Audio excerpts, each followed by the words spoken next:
à Tyri, au Liban Sud. C'est ici, à quelques mètres de la frontière israélienne, que les soldats français de la FINUL sont déployés. Depuis le début de l'offensive israélienne dans la bande de Gaza, ces hommes sont sur le qui-vive. Car ils savent que si jamais le Hezbollah décidait de se mêler au conflit, le Liban Sud serait le premier terrain d'affrontement. On doit être présent sur l'ensemble de la zone, la couvrir, de façon à être toujours là au moment où l'événement va se déclencher. Les casques bleus évoluent dans la région, fief du Hezbollah. Ici, le parti d'Hassan Nasrallah est partout. Dans ce champ, c'est le nom d'un martyr qui a été inscrit dans le sol.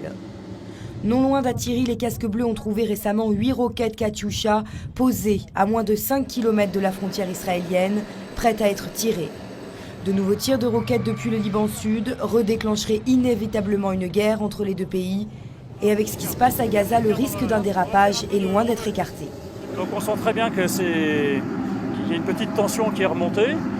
Et donc de ce fait, on a demandé à la FINUL de se déployer sur le terrain de manière à montrer notre détermination à empêcher la reprise des hostilités.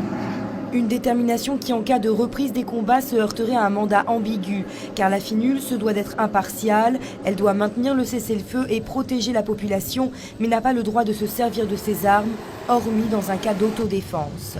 Pour l'instant, le discours officiel se veut rassurant. La compagnie a dû rehausser son niveau d'alerte dans la zone qu'elle occupe. On n'a pas connu à ces jours de problèmes majeurs et pas de conflit avec d'éléments armés. Hors caméra pourtant, les casques bleus avouent leur incertitude face à un scénario de reprise des hostilités. Pour l'instant, les déclarations du gouvernement libanais, y compris du Hezbollah, excluent une nouvelle guerre. Mais plus l'offensive de Gaza dure, plus la colère monte.